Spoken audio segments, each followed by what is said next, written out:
Our first panelist is Dr. Maria Alonso, who I met for the first time today in person, although I had spoken with on the telephone.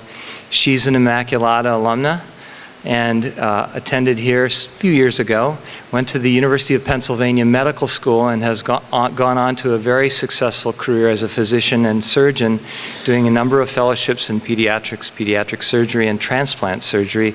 And she serves as a senior transplant surgeon at the Children's Hospital in Cincinnati. It's a great pleasure to have her back. She has many friends here, and hopefully she's making more today. Her day-to-day world is consumed with some of the issues that we're going to talk about today, and I think she'll bring an incredibly careful and personal point of view as the life of a transplant surgeon, I'm hearing, is day-to-day. Our second panelist, Deborah Dunn. I want to say doctor. They're all doctors. Deborah Dunn is a senior partner in the healthcare practice at Stradley Rowan, a significant firm in Philadelphia. She has a successful career as a healthcare attorney, has advised a number of companies in the healthcare industry on many issues regarding patients' rights, informed consent, litigation, and other matters. She did her undergraduate degree at the University of Duquesne University in Pittsburgh and Northern Ohio Law School. And it's a pleasure to have her here today, and we look forward to getting to know her better. Thanks for coming, Deborah. And our final panelist for the day, Father Stephen Brett, is also connected with the Immaculata community in a number of ways. He has 2 doctoral degrees. He has a law degree and also has a PhD in theology.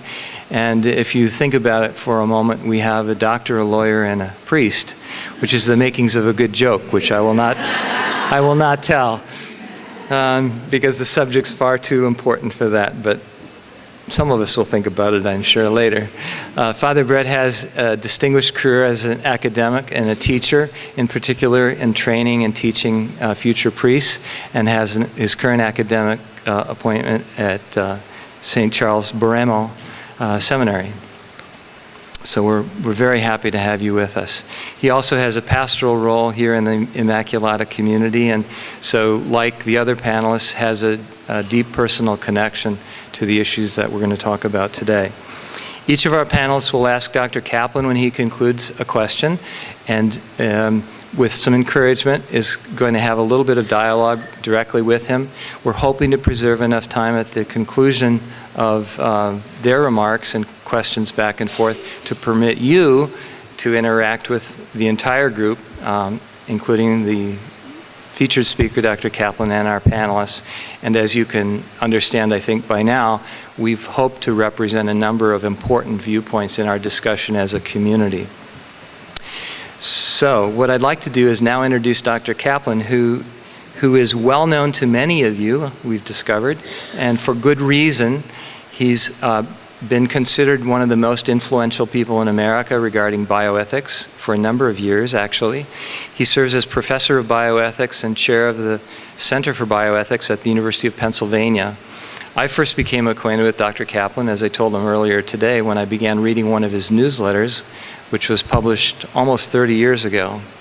And so he's been very active in the whole field of bioethics. He has a hard stop early this evening to leave from here to go to Washington, D.C., where he serves as a chair of a task force for the National Cancer Institute on issues that we're talking about today.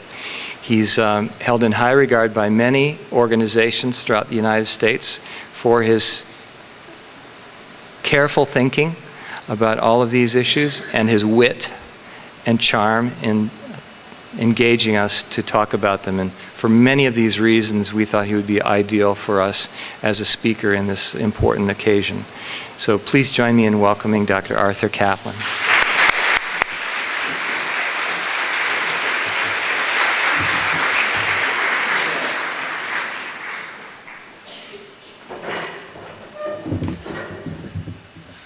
Well, I am very honored to have the chance to be with you today, although if I were you, I actually wouldn't be here. But as long as you're here, plot on. I was telling Sister Pat that I hadn't had the chance to be here, and I was very pleased to come and appreciative of being allowed to speak in this lecture series. But I told her a story I'll tell all of you. About 7 years ago, I got asked to speak to the cardinals and archbishops of the English-speaking world. So I got this invitation. They were having a retreat in Dallas, Texas, and they said, will you come and talk to us about developments in genetics and genomics, as it's called. And I said, sure, I'd love to do that. I'd be happy to do that, and agreed to go. And then I called up my friend Richard McCormick, who teaches or taught for many years for his death, bioethics at Notre Dame. And I said, Dick, I got this invitation to go talk to this group, and I'm not sure why they invited me. Why don't they invite you? I'm not a Catholic. And he said, yeah, that's the point. Whatever you say that's wrong can be ignored.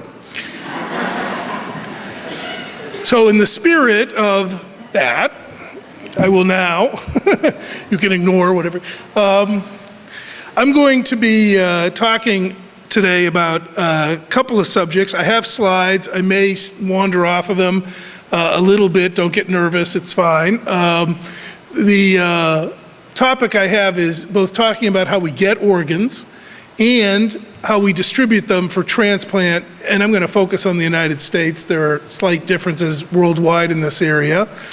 But I want to give you a little background because not all of you may be as familiar with organ transplant despite the newspaper series.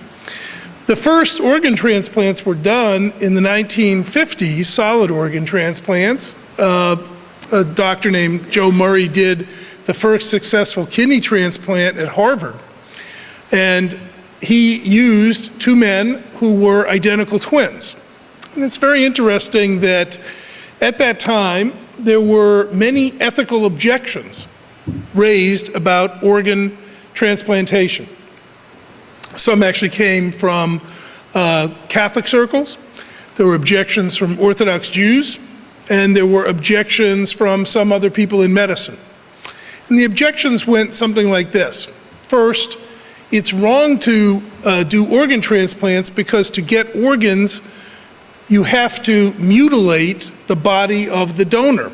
Remember, at the time, the only people who could donate an organ were living people.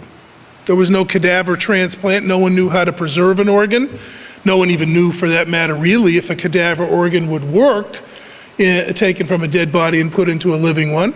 So you had to take it out. And was that ethical to harm yourself?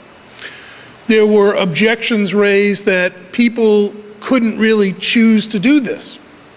They would be coerced because they had close emotional ties between the donor and the recipient. Remember, at the time of the first kidney transplant, not only were the donor alive, you also had a situation where the donor had to be pretty closely related to the recipient. In fact, in the earliest days, they had to be identical twins, somewhat limiting this procedure. No one knew how to get past the biological differences. In fact, people didn't even understand what they were at the time of the immune system, and to a lesser extent, the differences in blood type. So biological differences based in genetics couldn't be overcome. If you put an organ from one person into someone who wasn't closely related, it would be rejected. It would literally, the body would attack it like a foreign substance or an attacking virus or bacteria and kill it. So the only people at the time who could donate were people who were genetically identical twins. But that meant you were basically being asked to save a sibling, and could you really say no?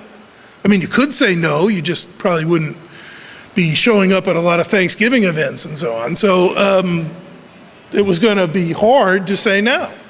Is that really ethical to ask someone to do that if they're not choosing?